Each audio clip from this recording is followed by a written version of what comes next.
भिवंडीमध्ये गुरुवारी रात्री 4 मजली इमारत कोसळून झालेल्या अपघातात 10 जणांचा मृत्यू झालाय। गंगाराम वाडीमधील कोहिनूर अपार्टमेंट ही 12 वर्ष जुनी इमारत कोसळली आणि या दुर्घटनेनंतर प्रशासनाच्या निष्काळजीपणावर पुन्हा एकदा प्रश्न उपस्थित होत आहेत। या अपघातानंतर सत्ताधारी आणि विरोधकांमध्ये आरोप प्रत्यारोपाचं राजकारण देखील रंगलेलं पाहायला मिळतं। मुंबईसह परिसरात सुरू असलेल्या मुसळधार पावसामुळे रात्रीच्या काळोखात भिवंडीत क्षणार्धात ही 4 मजली इमारत कोसळली आणि अनेक कुटुंबांचा संसार उद्ध्वस्त झाला। भिवंडीच्या गंगाराम वाडी इथल्या कोहिनूर अपार्टमेंटची ही इमारत आधीच धोकादायक घोषित करण्यात आली होती। महापालिकेनं अनेकदा नोटीसही दिलेल्या।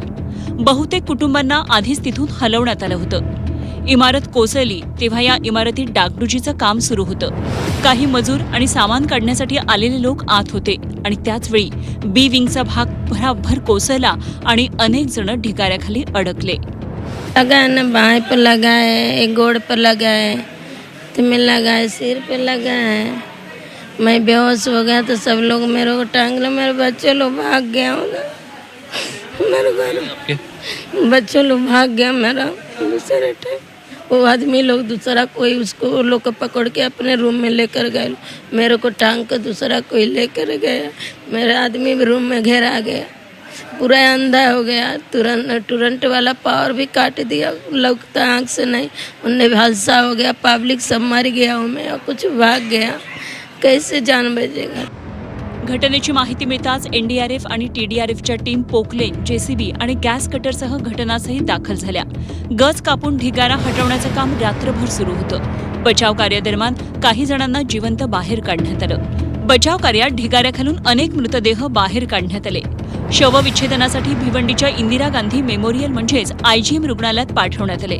प्रशासनानं दिलेल्या माहितीनुसार मृतांचा आकडा 10 वर पोहोचला आहे। ही बिल्डिंग अगोदरच खाली झालेली होती, पण असं निदर्शनास आलं की रात्रीच्या वेळेला त्यांचं काहीतरी काम चालू होतं किंवा काही लोक सामान काढण्यासाठी गेलेली होती, तेव्हा ही दुर्घटना घडली। जिल्हाधिकारी, स्थानिक आमदार, खासदार, महापौर आणि मंत्री गिरीश महाजन यांनी दुर्घटनास्थळी येऊन पाहणी केली। इमारत मोडकळीस आल्यानं आधीच या इमारतीला धोकादायक ठरवलं गेलं। पालिकेच्या पथकानं रहिवाशांना इमारत रिकामी करण्यास सांगितलेलं आणि असं असताना इथं डागडुजीचं काम सुरू करण्यात आलं। याची परवानगी घेण्यात आली होती का याबाबत चौकशी केली जाणार आहे। या ढिगाऱ्यात काही मजूर काम करत होते आणि काही लोकही घरामध्ये राहायची। ते इमारतीच्या ढिगाऱ्यात सापडल्याचं जिल्हाधिकाऱ्यांनी सांगितलं। जे दोषी असतील त्यांच्यावर कारवाई होईल असं आश्वासन जिल्हाधिकारी डॉक्टर कृष्णा पांचाळ यांनी दिलंय। जे बिल्डिंगमध्ये राहणारे लोक होते तर तिथे ती C1 बिल्डिंग म्हणून डिक्लेअर केली होती महापालिकेने आणि त्या बिल्डिंगचं एक कॉन्ट्रॅक्टर काम करत होता। त्यामध्ये खालचे बीम्स आहेत त्याचं रिपेअर तो कॉन्ट्रॅक्टर करत होता। या दुर्घटनेनंतर राजकारणही तापल्याचं दिसतंय। विरोधकांनी मात्र अनेक प्रश्न उपस्थित केलेत। वारंवार होणाऱ्या दुर्घटना पाहता विशेष लक्ष देऊन क्लस्टर आणणं गरजेचं असल्याचं खासदार सुरेश म्हात्रे यांनी म्हटलंय। तर धोकादायक इमारतीमधील रहिवाशांचं पुनर्वसन करण्याबाबत प्रशासनाला सांगितलं असल्याचं मंत्री गिरीश महाजन यांनी म्हटलंय। ठिकाणी जी नियमानुसार मदत आहे एनडीआरएफच्या निकषानुसार 4 लाख रुपये 5 लाख रुपये त्या ठिकाणी जाहीर केलेली आहे। माननीय मुख्यमंत्री मोदयांनी ती जाहीर केलेली आहे। त्यांना सगळ्यांना प्रत्येकी मृताच्या मागे जी रक्कम या ठिकाणी त्यांनी मदत ही त्यांना त्या ठिकाणी दिली जाईल। एनडीआरएफशी बोलणं झालं आहे, प्रशासनाशी बोलणं झालेलं आहे, ठाणा कॉर्पोरेशनचे सगळे पदाधिकारी अधिकारी सगळ्यांशी बोलणं झालेलं आहे। बाजूची जी इमारत आहे ती तात्काळ पाडावी लागेल, कारण आपण बघता एक साईडच्या भिंत सगळ्या खाली झालेल्या आहेत, पडलेल्या आहेत।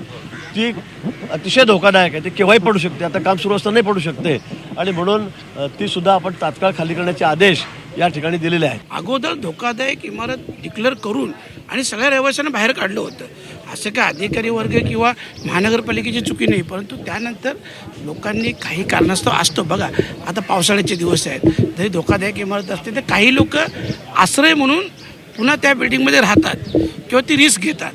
खरं म्हटलं तर सगळ्यांनी ती रिस्क नाही घ्यायला पाहिजे आणि महानगरपालिकेने पण जेव्हा हे मागच्या DPDCमध्ये मी बोललो होतो, आता दिशा कमिटीच्या बैठकीमध्ये सुद्धा बोललो होतो की भिवंडीत अशा ठिकाणी क्लस्टरची योजना राबवणे हे गरजेचं आहे। अशा बिल्डिंग पडून जर मला कोसळून 9 लोकांचा जीव जातो आहे, फॅमिली उघड्यावर पडते आहे, याला जबाबदारी फिक्स करून कारवाई होणे अपेक्षित आहे।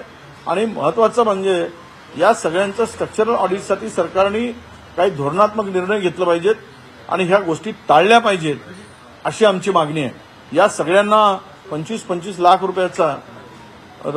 रुपयाची मदत सुद्धा सरकारने केली पाहिजेत, कारण हे सर्व कुटुंब उघड्यावर पडलेलं आहे. त्यांना आता राहायला घर नाही अशी परिस्थिती आहे. त्यांनी कुठं जाऊन राहावं, कसं कुटुंब सांभाळावं, या संकटात ही सगळी मंडळी आहे. त्याला कुठेही हे न करता सरकारने मदत करावी अशी मागणी सुद्धा आमची आहे. प्रत्यक्षदर्शी आणि प्राथमिक चौकशीनुसार दुरुस्तीच्या वेळी एकाच वेळी 3 पिलरवर काम केल्यानं इमारतीचा तोल गेला आणि संपूर्ण भाग कोसळल्याचं कळतंय. मात्र याबाबतचा अधिकृत अहवाल आल्यानंतरच खरं कारण स्पष्ट होईल. पण या दुर्घटनेनंतर सर्वांचा मोठा प्रश्न उपस्थित होतो, तो म्हणजे ही दुर्घटना टाळता आली असती का? इमारत धोकादायक होती का? तिची तपासणी झाली होती का? नागरिकांना वेळेत स्थलांतरित करण्यात आलेलं होतं का? या प्रश्नांची उत्तरं आता प्रशासनाला द्यावी लागणार आहेत. मुख्यमंत्र्यांनी या दुर्घटनेतील दोषींवर कडक कारवाईची ग्वाही दिली आहे. रिपेअरचं काम सुरू ठेवलं आणि त्यानंतर ही घडलेली घटना आहे. त्यामुळे ज्या लोकांचा मृत्यू झालेला आहे त्यांच्या परिवाराच्या प्रती आमच्या संवेदना आहेत. काही लोक जखमी आहेत, जे त्या ठिकाणी दुर्दैवाने मृत्युमुखी पडले. त्यांना शासनाच्या वतीने त्यांच्या परिवाराला आम्ही मदत करणार आहोत.